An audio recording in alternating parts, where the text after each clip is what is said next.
ദൈവനാമത്തിന് മഹത്വം ഉണ്ടായിരിക്കട്ടെ. എൻ്റെ പേര് ചിപ്പി. എൻ്റെ ഹസ്ബൻഡാണ് അജിൻ. ഞങ്ങളുടെ കുഞ്ഞാണ് ലൂക്ക. 7 മാസം പ്രായമാണ്. ഞങ്ങൾ വരുന്നത് saint Sebastian church, Karukachal, Panayampala, Changanassery diocese നിന്നാണ്.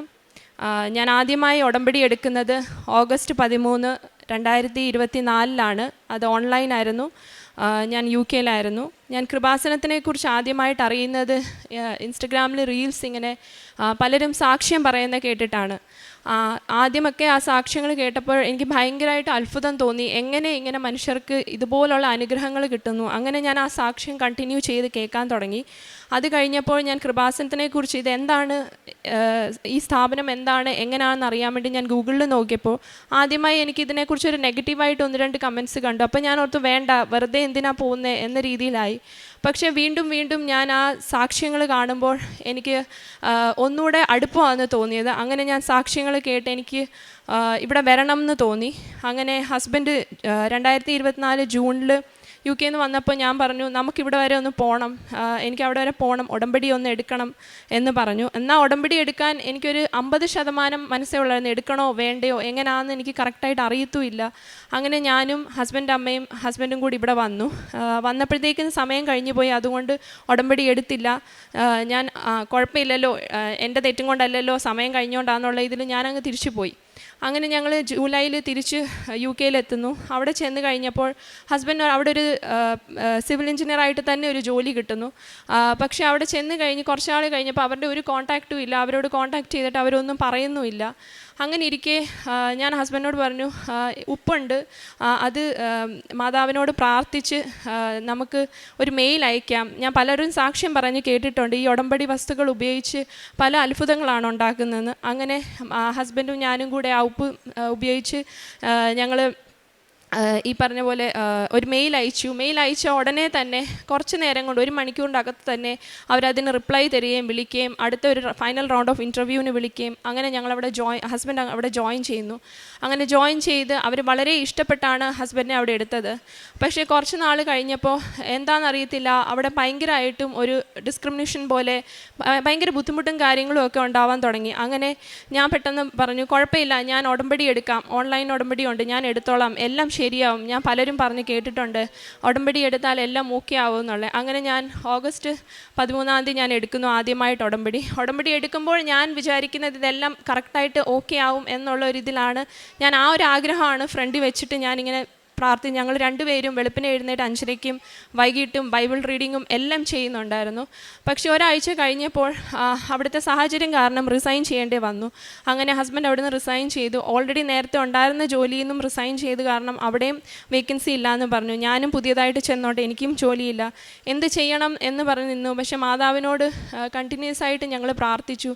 എന്നും കൊന്ത ചൊല്ലും, രാവിലത്തെ പ്രാർത്ഥനകളെല്ലാം ചൊല്ലും, ഇവിടുത്തെ പ്രാർത്ഥനകളും എല്ലാം ചൊല്ലി പ്രാർത്ഥിച്ച് വിശ്വാസത്തോടെ നിന്നു. അങ്ങനെ ഇല്ലയെന്ന് പറഞ്ഞ വേക്കൻസികൾ ഞങ്ങളോട് ഇങ്ങോട്ട് വിളിച്ചിട്ട് പറഞ്ഞു, വേക്കൻസി ഇല്ല, പക്ഷെ ഞാൻ എടുക്കാം നിന്നെ, കുഴപ്പമില്ല, നീ വന്ന് ജോയിൻ ചെയ്തോളൂ എന്ന് പറഞ്ഞ് പഴയ കമ്പനിയിൽ നിന്ന് ഹസ്ബൻഡിനെ UK യിൽ വിളിച്ചു.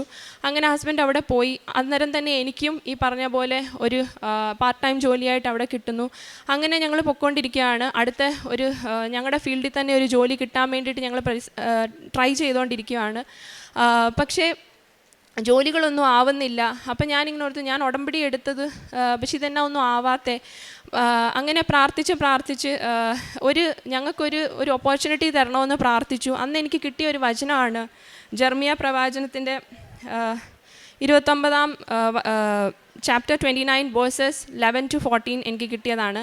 അതിനകത്ത് നല്ലൊരു ഭാവി ഉണ്ടായിരിക്കും എന്ന് പറഞ്ഞൊരു വചനമാണ്. ഞങ്ങൾ ആ വചനം വെച്ച് എന്നും പ്രാർത്ഥിച്ചു. അതുപോലെ മാതാവിനോട് പറഞ്ഞു, മാതാവേ, ഒക്ടോബർ 30 എന്നൊരു ഡേറ്റ് ഉണ്ടെങ്കിൽ അതിൻ്റെ മുന്നിൽ ഞങ്ങൾക്കൊരു സൈൻ തരണം. ഞങ്ങളിവിടെ നിൽക്കണോ UK യിൽ, അതോ തിരിച്ച് ഞങ്ങൾ നാട്ടിൽ പോകണോ, എന്ത് ചെയ്യണോ ഞങ്ങൾക്ക് അറിയത്തില്ല. അങ്ങനെ ഇരിക്കെ മാതാവ് ഒക്ടോബർ ലാസ്റ്റ് ആവാറായി. വീട്ടുകാരെല്ലാം ചോദിക്കാൻ തുടങ്ങി എന്താ ഡിസിഷൻ എന്ന് പറഞ്ഞു. പക്ഷെ ഞങ്ങൾക്ക് ഡിസിഷൻ എടുക്കാൻ പറ്റുന്നില്ല, മാതാവിൻ്റെ കയ്യിൽ ഏൽപ്പിച്ചേക്കുവാണ്. അങ്ങനെ ഒരു ദിവസം മാതാവ് ഇതുപോലെ ഒക്ടോബർ ലാസ്റ്റ് ആയപ്പോൾ 25 ആയപ്പോഴത്തേക്കിന് ഹസ്ബൻഡിൻ്റെ ഓഫീസിൽ നിന്ന് ഇങ്ങനെ വിളിക്കുന്നു. നാട്ടിൽ ജോലി ചെയ്തുകൊണ്ടിരുന്ന കൊച്ചിയിലുള്ള ഓഫീസിൽ നിന്ന് വിളിക്കുന്നു, ഇങ്ങനെ ഒരു ജോബ് ഓപ്പണിംഗ് ഉണ്ട്, നിങ്ങൾ ജോയിൻ ചെയ്യുന്നോ എന്ന് പറഞ്ഞ് ജോയിൻ. അങ്ങനെ ഹസ്ബൻഡ് ഓക്കെ പറഞ്ഞു. അതിൻ്റെ ഇൻ്റർവ്യൂസും കാര്യങ്ങളും എല്ലാം കഴിഞ്ഞ് ഞങ്ങൾ പ്രതീക്ഷിച്ചത് മാത്രം ഒരു ജോലിയായിരുന്നു. പ്രതീക്ഷയായിരുന്നു, എന്നാൽ നമുക്ക് നാട്ടിൽ തിരിച്ചു പോകാം എന്നുള്ളൊരു ജോലി മാത്രമാണ് ഞങ്ങൾ പ്രതീക്ഷിച്ചത്. പക്ഷേ മാതാവ് ഞങ്ങൾക്ക് അവിടെയും സഹായിച്ചു. ഈ പറഞ്ഞ പോലെ ഹസ്ബൻഡിന് നല്ലൊരു മുന്നോട്ട് നല്ലൊരു ഡെസിഗ്നേഷനും അതുപോലെ നല്ലൊരു ഓഫറും എല്ലാ കാര്യങ്ങളും കൊടുത്ത് ഞങ്ങൾക്ക് UK യിലേക്കാളും നല്ലതായിട്ട് ഇവിടെ ഒരു ഓഫർ കിട്ടി. അങ്ങനെ ഞങ്ങൾ അത് തീരുമാനിച്ച് ഞങ്ങൾ നവംബറിൽ ഇങ്ങനെ നാട്ടിൽ വരുന്നു. ഇതിൻ്റെ ഇടയ്ക്കെല്ലാം പലപ്പോഴും ഞാനിവിടുത്തെ സാക്ഷ്യങ്ങൾ കേൾക്കാറുണ്ട്. പലർക്കും മാതാവിൻ്റെ സുഗതം കിട്ടുന്നു, റെയിൻബോസ് കാണുന്നു സൈനായിട്ടെന്നൊക്കെ. അപ്പം ഞാനെല്ലാം പ്രാർത്ഥിച്ചു, മാതാവ് ഇതുപോലൊരു അനുഭവം എനിക്കും ഉണ്ടാവണം. അങ്ങനെ ഞാൻ പലയിടത്തും പോകുമ്പോഴും ഓരോ ആവശ്യങ്ങൾക്കും എല്ലാവരും എന്നെ ഇങ്ങോട്ട് സഹായിച്ചാണ് വരുന്നത്. അതുപോലെ ഈ പ്രാർത്ഥിക്കുമ്പോഴൊക്കെ എനിക്ക് പലപ്പോഴും മാതാവിൻ്റെ ആ മുല്ലപ്പൂവിൻ്റെ സ്മെല്ല് കിട്ടിയിട്ടുണ്ട്. അതുപോലെ ഞാൻ ഓരോ പ്രാവശ്യവും മാതാവ് റെയിൻബോയുടെ സൈൻ ചോദിക്കുമ്പോൾ മാതാവ് റെയിൻബോയുടെ സൈൻ അല്ലെങ്കിൽ ഒരു നീല കളർ, അങ്ങനെ ഞാൻ ചോദിച്ചിട്ടുള്ള എല്ലാ സൈനും അനുഗ്രഹങ്ങളും തന്ന് ഞങ്ങളുടെ വിശ്വാസം ഓരോ ദിവസവും ഇങ്ങനെ കൂടിക്കൊണ്ടിരിക്കുമായിരുന്നു. നാട്ടിൽ വന്നു കഴിഞ്ഞപ്പോൾ ഞാൻ ഹസ്ബൻഡിനോട് പറഞ്ഞു, നമുക്കവിടെ നേരിട്ട് പോകണം, കൃപാസനത്തിൽ പോയി ഉടമ്പടി എടുക്കണം, എനിക്ക് ഉടമ്പടി എടുക്കണം. ബിക്കോസ് ഞങ്ങൾ 3 വർഷമായിട്ട് ഇതുപോലെ കുഞ്ഞിന് വേണ്ടിയിട്ട് ട്രൈ ചെയ്തുകൊണ്ടിരിക്കുകയാണ്, പക്ഷേ ആവുന്നില്ല. അപ്പോൾ UK യിൽ പോകുന്നതിന് മുന്നേ ഞാൻ കൊണ്ടുപോയി ചെക്ക് ചെയ്തപ്പോൾ ഡോക്ടർ പറഞ്ഞു എൻ്റെ ട്യൂബ് ബ്ലോക്കാണ് എന്നിങ്ങനെ പറഞ്ഞു.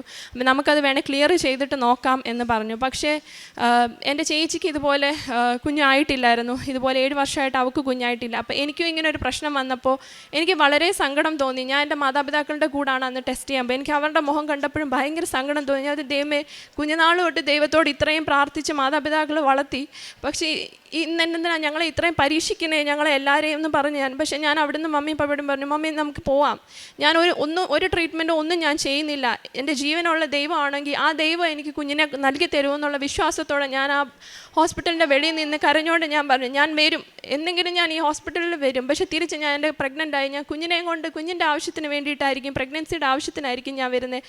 അതല്ലാതെ ഞാൻ ഇനി ഒരിക്കലും ഒരു കാര്യത്തിനും ഞാൻ ഹോസ്പിറ്റലിൽ കാല് കുത്തില്ല എന്ന് തന്നെ ഈശോയോട് വാശിയോടെ തന്നെ അവിടെ നിന്ന് പറഞ്ഞു. അങ്ങനെയായിരുന്നു ഞങ്ങൾ UK യിലെല്ലാം പോയി. പിന്നെ തിരിച്ച് ഡിസംബറിൽ 2024 ഇവിടെ വന്നു കഴിഞ്ഞ് ഇതുപോലെ ഞാൻ പറഞ്ഞു, മാതാവിനോട് ഞാൻ പറഞ്ഞു, മാതാവേ ജാനുവരി 6 2025 ഞങ്ങൾ 3 വർഷം ആവുകയാണ് ആനിവേഴ്സറി ആകുമ്പം, അപ്പം ഞങ്ങൾ 3 പേരായിരിക്കണം എന്ന് പറഞ്ഞു. പക്ഷേ ജാനുവരി 6 ആയിട്ടും ഈ പറഞ്ഞ പോലെ ഒന്നും അങ്ങനെ സംഭവിച്ചില്ല. അപ്പം ഞാൻ പെട്ടെന്ന് ഓർത്തു, മാതാവ് എന്നാണോ പ്രാർത്ഥന കേൾക്കാൻ, ഞാൻ ഈ ഉടമ്പടികളെല്ലാം ചെയ്യുന്നുണ്ടല്ലോ, എല്ലാ കാരുണ്യ പ്രവർത്തികളും എല്ലാം ചെയ്യുന്നുണ്ട്, സഹായിക്കുന്നുണ്ട് മറ്റുള്ളവരെ, എത്രയും നല്ലതായിട്ട് ജീവിക്കാൻ പറ്റുമോ അങ്ങനെ ജീവിക്കുന്നുണ്ട്.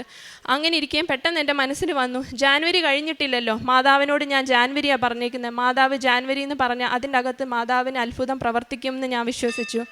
അങ്ങനെ ജാനുവരി ലാസ്റ്റ് ആയപ്പോഴത്തേന് ഫെബ്രുവരി ആദ്യമായപ്പോഴത്തേന് ഞാൻ ഇതുപോലെ ടെസ്റ്റ് ചെയ്തപ്പോൾ ദൈവാനുഗ്രഹം കൊണ്ട് എനിക്കത് പോസിറ്റീവായിട്ട് കാണിച്ചു. ഞാൻ ആ കിറ്റും കൊണ്ട് മാതാവിൻ്റെ മുന്നിൽ ചെന്ന് മുട്ടുകുത്തി മാതാവിനോട് നന്ദി പറഞ്ഞു, എനിക്ക് ഈ ഒരു കുഞ്ഞിനെ തന്നിന്, ഇത്രയും നാൾ ഞാൻ ഇത് കാണാതിരുന്നിട്ട് ഇന്ന് എനിക്കിത് കാണാനുള്ളൊരു യോഗ്യം തന്നേന്ന് ഹസ്ബൻഡിനോട് ഞാൻ വിളിച്ചു പറഞ്ഞു. അങ്ങനെ അതിൻ്റെ മുന്നേ ഞാൻ ജാനുവരി 19 ഇവിടെ വന്ന് ഉടമ്പടി എടുത്തത്. ഉടമ്പടി ഞാൻ ഇവിടെ വന്ന് ഉടമ്പടി എടുത്തു. അത് കഴിഞ്ഞിട്ട് ഫെബ്രുവരിയിലാണ് എനിക്കിങ്ങനെ പ്രഗ്നൻ്റ് ആവുന്നതും. അത് കഴിഞ്ഞിട്ട് ഞങ്ങൾ ആദ്യത്തെ സ്കാനിങ്ങിന് ഡോക്ടറിൻ്റെ അടുത്ത് പോയി. സ്കാനിങ്ങിന് ചെന്നപ്പോൾ ഡോക്ടർ പറഞ്ഞു, സാക്കിൻ്റെ മണ്ടയ്ക്ക് ഒരു ബ്ലഡ് കോട്ടുണ്ട്, ആ കോട്ട് ഇതുപോലെ വളരാതിരുന്നാൽ കുഴപ്പമില്ല, പക്ഷേ ഇല്ലെന്നുണ്ടെങ്കിൽ അത് മിസ്കാരേജ് ആവാൻ ചാൻസ് ഉണ്ട്, അതുകൊണ്ട് റെസ്റ്റ് ചെയ്യാൻ പറഞ്ഞു. നിങ്ങളിപ്പോൾ ഇത് ആരോടും ഒന്നും പറയണ്ട, 3 മാസം വരെ കഴിയട്ടെ എന്നിട്ട് പറഞ്ഞാൽ മതി എന്ന് ഡോക്ടർ തന്നെ ഞങ്ങളോട് ഇങ്ങോട്ട് പറഞ്ഞു.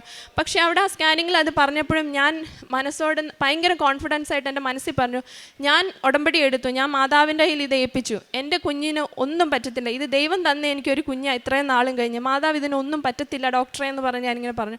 അങ്ങനെ ഞങ്ങൾ 2 ആഴ്ച കഴിഞ്ഞിട്ട് വീണ്ടും സ്കാനിങ്ങിന് ചെന്നപ്പോൾ ഡോക്ടർ പറഞ്ഞു, ഇത് ഒത്തിരി കുറഞ്ഞിരിക്കുന്നു, ഇതൊരു കുഴപ്പമില്ല, ഒത്തിരി കുറഞ്ഞിട്ടുണ്ട്, കുഴപ്പമൊന്നുമില്ല, ഇങ്ങനെ റെസ്റ്റ് ചെയ്ത് മുന്നോട്ട് പോയാൽ മതിയെന്ന് പറഞ്ഞു. അങ്ങനെ ഞങ്ങൾ 5-ാം മാസത്തെ സ്കാനിങ്ങിന് വന്നു കഴിഞ്ഞപ്പോൾ അവരൊന്നും അതിനെക്കുറിച്ച് പറയുന്നില്ല. അപ്പം ഞാൻ ചോദിച്ചു, എന്തായി അതിനെക്കുറിച്ച് എന്നാ ഒന്നും പറയാത്തേ, ഇപ്പോൾ ഉണ്ടോ അങ്ങനത്തെ ഒരു ക്ലോട്ട് അവിടെ ഉണ്ടോ, ബ്ലഡ് ക്ലോട്ട് ഉണ്ടോ എന്ന് ചോദിച്ചപ്പോൾ അവർ പറഞ്ഞു, അങ്ങനെ ഒരു ക്ലോട്ടേ അവിടെ കാണാനില്ല, ഞങ്ങളത് നോക്കിക്കൊണ്ടിരിക്കുമായിരുന്നു, അങ്ങനെ ഒരു ക്ലോട്ട് കാണാനില്ല, ഒന്നുമില്ല, കുഴപ്പമില്ലെന്ന് പറഞ്ഞു. പക്ഷേ അടുത്ത അവർ പറഞ്ഞ് പ്ലസൻ്റായി യൂട്രസിലോട്ട് പോകുന്ന ഒരു വെയിനകത്ത് ബ്ലഡ് ഫ്ലോ കുറവാണ്, അതുകൊണ്ട് കുഞ്ഞിന് ചിലപ്പം വെയിറ്റും കാര്യങ്ങളും കുറവ് വരുമായിരിക്കുമോ എന്നിങ്ങനെ പറഞ്ഞു. അന്നേരം ഒന്നും ഈ പറഞ്ഞ പോലെ ഞങ്ങൾ തകർന്നില്ല. മാതാവിനോട് എന്നും പ്രാർത്ഥനയും കൊന്തയും ചൊല്ലി ഈശോയുടെ ഏറ്റവും നന്നായിട്ട് ജീവിക്കാവുന്ന രീതിയിൽ ജീവിച്ച് മറ്റുള്ളവരെ സഹായിച്ച് ഞങ്ങൾ മുന്നോട്ട് പോയി. അങ്ങനെ ഇരിക്കെ ഞങ്ങൾക്ക് 5-ാം മാസം കഴിഞ്ഞപ്പോൾ തൊട്ട് ഓരോ മാസം ഒന്നുകിൽ എനിക്ക് എന്തെങ്കിലും ബുദ്ധിമുട്ട് അല്ലെങ്കിൽ എൻ്റെ ഹസ്ബൻഡിന് എന്തെങ്കിലും ആദ്യം ഹസ്ബൻഡ് ഇതുപോലെ ഇവിടെ എല്ലാം ആസിഡ് ഫ്ലൈ കഴിച്ച് പൊള്ളി. അത് കഴിഞ്ഞപ്പോൾ അടുത്ത ഒരു ആക്സിഡൻറ്റ് ഹസ്ബൻഡിനുണ്ടായി, ഒരു ബൈക്ക് ആക്സിഡൻറ്റ്. പക്ഷേ അതിലൊന്നും പറ്റാതെ തന്നെ ദൈവം കാത്ത് സംരക്ഷിച്ചു. അത് കഴിഞ്ഞപ്പോൾ അടുത്ത ഹസ്ബൻഡ് ഒരു കിഡ്നി സ്റ്റോൺ ഉണ്ടായി. അങ്ങനെ ഒരു മാസം കഴിഞ്ഞ് അടുത്ത മാസം 9 മാസവും ഞങ്ങൾക്ക് പരീക്ഷണങ്ങൾ മാത്രമേ ഉള്ളായിരുന്നു. പക്ഷേ ആ പരീക്ഷണങ്ങളെല്ലാം കഴിഞ്ഞ് ലാസ്റ്റ് സ്കാനിന് ചെന്നപ്പോൾ അവർ പറഞ്ഞു, എന്താ പറയുന്നത്, കുഞ്ഞിന് വെയിറ്റ് കുഴപ്പമില്ല, ആവശ്യത്തിനുള്ള വെയിറ്റ് ഉണ്ട്, ഇനിയിപ്പം ഇത് കഴിയുമ്പോൾ കുഞ്ഞ് പുറത്ത് വന്നു കഴിയുമ്പോൾ ഓക്കെ ആയിക്കോളും, പ്രശ്നമൊന്നുമില്ല. അവിടെയും മാതാവ് ഞങ്ങളെ സഹായിച്ചു. പക്ഷേ അന്നേരം അവരെനിക്ക് പ്രഷർ കൂടുതലാണെന്ന് പറഞ്ഞു. ഒരാഴ്ച മെഡിസിൻ കഴിച്ച് നോക്കാൻ പറഞ്ഞു. പക്ഷേ മെഡിസിൻ കഴിച്ചിട്ടും ഇതുപോലെ എൻ്റെ പ്രഷർ ഹൈ ആയിട്ട് തന്നെ നിൽക്കുമായിരുന്നു.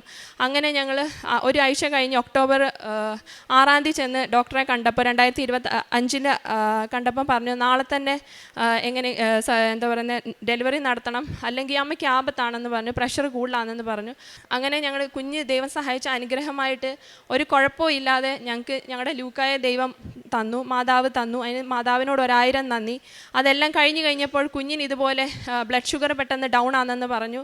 ഡൗൺ ആയി ഇങ്ങനെ ഇരുന്നപ്പോഴാണ് വെള്ളിയാഴ്ചയാണ് ഞാൻ പ്രസവിച്ചത്. അത് കഴിഞ്ഞിട്ട് ഞാൻ തിങ്കളാഴ്ച ആയിട്ടും കുഞ്ഞിൻ്റെ ഷുഗർ അപ്പാവുന്നില്ലെന്ന് പറഞ്ഞപ്പോൾ ഞാൻ രാവിലെ എഴുന്നേറ്റ് 5 മണിക്ക് മുട്ടുകുത്തി മാതാവിനോടും പ്രാർത്ഥിച്ചു, ഈശോയോടും യേശുവിൻ്റെ നാമത്തിൽ തന്നെ ഈ കുഞ്ഞിൻ്റെ എല്ലാം മാറിപ്പോണമെന്ന് പറഞ്ഞു. അന്നത്തെ ദിവസം കുഞ്ഞിന് 60ൻ്റെ മേളിലായിരുന്നു ഷുഗർ വേണ്ടിയത്. കുഞ്ഞിന് 70ൻ്റെ താഴോട്ട് പോയിട്ടില്ല. അങ്ങനെ ഞങ്ങൾ സന്തോഷിച്ചിരിക്കുമായിരുന്നു. നാളെ പോവാമല്ലോ എന്ന് പറഞ്ഞിരിക്കുമ്പോഴാണ് രാത്രിയിൽ പെട്ടെന്ന് നിൽക്കുന്ന നിപ്പിൽ ഞാൻ താഴെ പോകുന്നതും എൻ്റെ 2 മുട്ടുകളും എനിക്ക് എന്താ പറ്റിയെന്ന് അറിയത്തില്ല. ഞാനിങ്ങനെ നിൽക്കുമായിരുന്നു. പക്ഷേ പെട്ടെന്ന് ഞാനങ്ങ് താഴെ പോയി. എന്താ സംഭവിച്ചതെന്നൊന്നും അറിയത്തില്ല. എന്നെയും കൊണ്ട് പെട്ടെന്ന് അവർ എമർജൻസി ഡിപ്പാർട്ട്മെൻറ്റിൽ ചെന്നപ്പം ഡോക്ടേഴ്സ് പോലും ചോദിച്ചു, ഇതെന്താ പറ്റിയേ, ബോഡി ഒരു സൈഡിൽ കാല് ട്വിസ്റ്റായിട്ട് ഒരു സൈഡിൽ 2 കിടക്കുന്നു, ഇതെന്താ പറ്റിയ. അവർക്ക് തന്നെ അത്ഭുതം പോലായിപ്പോയി. അങ്ങനെ പെട്ടെന്ന് എക്സ്റേക്ക് എന്നെ കൊണ്ടുപോയി. പക്ഷേ ഞാൻ ദൈവത്തോട് അന്നേരവും പ്രാർത്ഥിച്ചുകൊണ്ടിരുന്നു, എൻ്റെ ഈശോയെ മാതാവേ, എനിക്ക് വേദന സഹിക്കാൻ വയ്യ, എന്നെയും കൊണ്ട് എന്നെ സഹായിക്കണേ എന്ന് പറഞ്ഞ് ഞാൻ കൃപാസനം മാതാവിനോട് ഇങ്ങനെ പ്രാർത്ഥിച്ചുകൊണ്ടിരുന്നു. പക്ഷേ എനിക്കറിയത്തില്ല, ഞാൻ വേദന സഹിച്ചോ എന്ന് ചോദിച്ചാൽ എനിക്കറിയത്തില്ല. ഇപ്പോഴും എനിക്കറിയത്തില്ല എൻ്റെ കാലെങ്ങനെ നേരെ ആയെന്ന് എനിക്കറിയത്തില്ല. തിരിച്ചു വന്നപ്പോൾ ഡോക്ടേഴ്സ് വരെ ഇതെങ്ങനെ ഇങ്ങനെ സംഭവിച്ച്, അങ്ങോട്ട് പോയ കാലല്ലോ തിരിച്ചു വന്നതെന്ന് പറഞ്ഞ്. അങ്ങനെ അവിടുത്തെ സിസ്റ്റേഴ്സും കാര്യങ്ങളും എല്ലാം പറഞ്ഞു, ഈ കുഞ്ഞിൻ്റെ കൂടെ ദൈവമുണ്ട്, ഈ കുഞ്ഞിൻ്റെ കൂടെ മാതാവുണ്ട്, അല്ല ഇങ്ങനെ ഒരിക്കലും സംഭവിക്കുന്നത്, ഇത് വന്ന രീതിയിലല്ല ഇപ്പോൾ തിരിച്ചു വന്നേക്കുന്നതെന്ന് പറഞ്ഞു. അങ്ങനെ ഡോക്ടേഴ്സ് പറഞ്ഞു ഇതിന് സർജറി വേണ്ടി വരുമായിരിക്കും, 2 മുട്ടും ഡിസ്ലൊക്കേഷൻ ആയതാന്ന് പറഞ്ഞു. അങ്ങനെ ഞങ്ങൾ പറഞ്ഞു ഇപ്പം വേണ്ട, ഒന്നും വേണ്ട, ബിക്കോസ് ഞാൻ ഓൾറെഡി ഡെലിവറി കഴിഞ്ഞുകൊണ്ട് അപ്പം ഒന്നും ചെയ്യാൻ പറ്റത്തില്ല. ഞങ്ങൾ തിരിച്ച് വീട്ടിലേക്ക് വന്നു. ഞാൻ എന്നും വന്ന് പ്രാർത്ഥിച്ചു. എനിക്ക് ദൈവം ഒരു വചനം തന്നു, ഐശയ 40:29-31. Those who trust in the Lord will find their strength renewed. They will rise on wings like eagle. They will run and not get weary. They will walk and not get weak. They will walk and not grow weak എന്ന് പറഞ്ഞ് ആ ഒരൊറ്റ വചനം എനിക്ക് മതിയായിരുന്നു. Because എനിക്ക് ആ ഒരു വചനം കൊണ്ട് എൻ്റെ ദൈവം എന്നെ ഇനി ഒരിക്കലും ബുദ്ധിമുട്ടും വരത്തില്ല, ഞാൻ നടക്കും. ഞാൻ ദൈവത്തോട് പറഞ്ഞു, ഒക്ടോബർ 14 ഇന്ന്, എനിക്ക് നവംബർ 16 എൻ്റെ ബർത്ത്ഡേ ആണ്, എനിക്ക് അന്നത്തെ ദിവസം എനിക്ക് അറ്റ്ലീസ്റ്റ് എനിക്ക് എഴുന്നേറ്റെങ്കിലും നിൽക്കണമെന്ന് പറഞ്ഞു.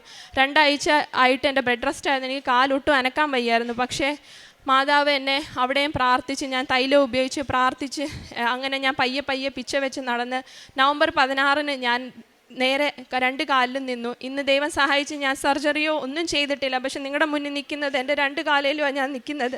എന്നെ ഇത്രത്തോളം നടത്തിയ മാതാവ് ഞങ്ങളുടെ ജീവിതത്തിൽ തന്ന ഓരോ അനുഗ്രഹങ്ങളെന്ന് പറയുമ്പം എനിക്കറിയത്തില്ല. ഞാൻ അതിനെപ്പോഴും തമാശയ്ക്ക് എൻ്റെ ഹസ്ബൻഡിനോട് പറയും, ദൈവത്തും മാതാവിനോടും അടുത്ത് ഇത്ര അനുഗ്രഹം വാങ്ങിക്കാൻ വേണ്ടിയിട്ട് എൻ്റെ 2 മുട്ടും കൊടുക്കേണ്ടി വന്നല്ലോ എന്ന് ഞാനിങ്ങനെ പറയും. അങ്ങനെ മാതാവ് ഒത്തിരി അനുഗ്രഹിച്ചു. അതുപോലെ ഞങ്ങൾ കാരുണ്യ പ്രവർത്തകയായിട്ട് ഞങ്ങൾ കല്ലൂർ പള്ളിയുടെ അടുത്ത് എപ്പോഴും കല്ലൂർ പള്ളിയിൽ പോകുമായിരുന്നു. അപ്പോൾ അവിടെ ഉള്ള പാവപ്പെട്ടവർക്കെല്ലാം ഞങ്ങൾ ഫുഡ് വാങ്ങി കൊടുക്കുമായിരുന്നു. അതുപോലെ ഒരു കുഞ്ഞിന് ഇതുപോലെ കിഡ്നിയുടെ ഇഷ്യൂ ആയിട്ട് വയ്യാതായപ്പോൾ ഞങ്ങൾ ആ കുഞ്ഞിനും ചെയ്യാൻ പറ്റാവുന്ന ഏറ്റവും മാക്സിമം ഫിനാൻഷ്യലായിട്ടുള്ള ഹെൽപ്പ് ഞങ്ങൾ അവരെ പോയി കണ്ട് അവിടെ ചെയ്തു. അതുപോലുള്ള എല്ലാ കാരുണ്യ പ്രവൃത്തി ചെയ്തു. തന്ന തൈലവും കാര്യങ്ങളും എല്ലാം ഉപയോഗിച്ചു. എല്ലാം കൊണ്ടും ദൈവം ഞങ്ങളെ അനുഗ്രഹിച്ചു. ഇന്ന് ഞങ്ങൾ നിൽക്കുന്നിടത്ത് ദൈവത്തോട് പറയേണ്ട പോലും ആവശ്യമില്ല. ഞങ്ങൾ ദൈവത്തോട് ജസ്റ്റ് ഒന്ന് മനസ്സിൽ ആഗ്രഹിച്ചാൽ മതി ഒരു കാര്യം, അതേത് വഴി കൂടാന്നറിയത്തില്ല, പക്ഷെ ദൈവം കൊണ്ടുതരും. അതുപോലെ ദൈവം ഞങ്ങളെ അനുഗ്രഹിച്ചു. ഈ ഒരു കുഞ്ഞിനെ ദൈവം തന്നതിന് ദൈവത്തോട് 1000 നന്ദി പറയുന്നു. ഇവിടെ വന്ന് നിന്ന് സാക്ഷ്യം പറയണമെന്ന് ഒത്തിരി ആഗ്രഹിച്ചിട്ടുണ്ട്. ഇന്ന് എനിക്ക് സാക്ഷ്യം പറയാൻ പറ്റി. അതിന് ദൈവത്തോടും മാതാവിനോടും 1000 നന്ദി പറഞ്ഞുകൊണ്ട് താങ്ക് യു.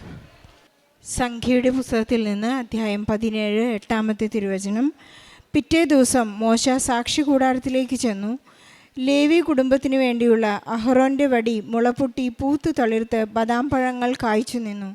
ചിപ്പി, അജിൻ എന്ന ഈ മക്കളുടെ പ്രത്യക്ഷീകരണ സാക്ഷ്യത്തിൽ നമുക്ക് മനസ്സിലാകുന്നത് അവർ വിശ്വാസ പ്രയോഗത്തിലൂടെ എത്രമാത്രം ദൈവത്തിലേക്ക് അടുത്തു. ദൈവം അവരുടെ ജീവിതത്തിൽ പ്രവർത്തിച്ച അത്ഭുതങ്ങൾ വളരെ വലുതാണെന്ന് അവർക്ക് തന്നെ വ്യക്തമാവുകയും മറ്റു പലതിനെയും അവർ പിന്നിലേക്കിടുകയും വിശ്വാസത്തിലേക്ക് ഓടിയെടുക്കാൻ ശ്രമിക്കുന്ന ഈ രണ്ട് മക്കളുടെയും സാക്ഷ്യത്തിൻ്റെ വലിപ്പം വളരെ വലുതാണ്. വളരെ ശ്രേഷ്ഠമായ ഒരു സാക്ഷ്യം. അവരെപ്പോഴും വിശ്വസ്തയോടുകൂടി ഉടമ്പടിയിൽ നിലനിന്നു എന്നാണ് ഇവിടെ ചിപ്പി രേഖപ്പെടുത്തുന്നത്. അവർക്ക് ജോലി നഷ്ടപ്പെട്ടപ്പോഴും അവർക്ക് ആക്സിഡൻ്റ് ഉണ്ടായപ്പോഴും അവരുടെ വലിയ സങ്കടമായിരുന്ന 3 വർഷമായിട്ട് വിവാഹം കഴിഞ്ഞിട്ട് കുഞ്ഞില്ലാതിരുന്നൊരവസ്ഥയിലും പരിശുദ്ധ അമ്മ ഉടമ്പടിയിൽ അവർ എത്രമാത്രം ഉടമ്പടിയിലൂടെ ദൈവം അവരെ വാരിയെടുത്തു എന്നെല്ലാം ഈ മകൾ ചിപ്പി വളരെയധികം ആത്മാർത്ഥമായി ഇവിടെ പറയുകയായിരുന്നു. ബഹുമാനപ്പെട്ട ജോസഫ് അച്ഛൻ പറയുന്നത് പോലെ ദൈവത്തിൻ്റെ ഒരു സ്വപ്നമാണ് നമ്മളെല്ലാവരും ഈ ഉടമ്പടിയിലേക്ക് പ്രവേശിച്ച് ദൈവത്തിലേക്ക് അടുക്കുക. ഞാൻ എന്തെങ്കിലും തിരിച്ചു വന്ന് ദൈവത്തിൻ്റെ നിത്യതയോളം ദൈവത്തെ സ്നേഹിക്കുന്ന മക്കളായി നാം എല്ലാവരും ജീവിക്കുമെന്നുള്ളൊരു വലിയ പൂവണിയാൻ കാത്തിരിക്കുന്ന സ്വപ്നത്തിന് ഇവരിന്ന് സാക്ഷികളാവുകയാണ്. ചിപ്പി പറഞ്ഞതുപോലെ അവരുടെ വലിയൊരു ആഗ്രഹമായിരുന്നു ഈ സാക്ഷ്യവേദിയിൽ വന്ന് പരിശുദ്ധ അമ്മയുടെ അൾത്താരയിൽ വന്ന് സാക്ഷ്യം ഏറ്റു പറയണമെന്നുള്ള. അവരുടെ എല്ലാ ഡിസിഷൻ മേക്കിങ്ങും പരിശുദ്ധ അമ്മയോടുള്ള മധ്യസ്ഥതയിലൂടെ ആയിരുന്നു. അവർ ഡേറ്റ് ഇട്ട് പ്രാർത്ഥിക്കുമ്പോഴും അവരുടെ ജോലി സംബന്ധമായ തടസ്സങ്ങളിലും എല്ലാം പ്രഗ്നൻസി കോംപ്ലിക്കേഷൻ വന്നപ്പോഴും എല്ലാം പരിശുദ്ധ അമ്മയുടെ മധ്യസ്ഥ അപേക്ഷിച്ചുകൊണ്ട് നേർച്ച വസ്തുക്കളുടെ കൃത്യമായ ഉപയോഗത്തിലൂടെയും ബഹുമാനപ്പെട്ട ജോസഫ് അച്ഛൻ്റെ പ്രബോധനങ്ങൾ കേട്ടുകൊണ്ടും അതിലൂടെ മെസ്സേജ് സ്വീകരിച്ചുകൊണ്ടൊക്കെയാണ് അവർ ഈ ഉടമ്പടിയിലേക്ക് എപ്പോഴും പ്രവേശിക്കുന്നതും അവർ തുടർന്നുകൊണ്ടിരിക്കുന്നതും. വലിയ അനുഗ്രഹങ്ങൾക്ക് നന്ദി പറഞ്ഞുകൊണ്ടാണ് അവർ ഈ അൾത്താരയിൽ നിന്ന് ഇറങ്ങുന്നത്. കുഞ്ഞുങ്ങളില്ലാത്ത, ജീവിതത്തിൽ പ്രതിസന്ധികളുള്ള, ജോലിയില്ലാത്ത എല്ലാവരെയും ഈ സാക്ഷ്യത്തോട് ചേർത്ത് വെച്ച് ഈശോയ്ക്കും പരിശുദ്ധ അമ്മയ്ക്കും നല്ല ഒരു കയ്യടി നൽകി സാക്ഷി നമുക്ക് സമർപ്പിക്കാം. അത്യപൂർവ ദൈവാനുഭവങ്ങൾ ഇനി നിങ്ങൾക്കും സ്വന്തം. ഈ യൂട്യൂബ് ചാനൽ ഇതുവരെ സബ്സ്ക്രൈബ് ചെയ്തിട്ടില്ലെങ്കിൽ ഇപ്പോൾ തന്നെ സബ്സ്ക്രൈബ് ചെയ്യുക. ഈ വീഡിയോ ഇപ്പോൾ തന്നെ നിങ്ങളുടെ സുഹൃത്തുക്കൾക്ക് ഷെയർ ചെയ്തുകൊണ്ട് കർത്താവിൻ്റെ പ്രേക്ഷിതരാകുക.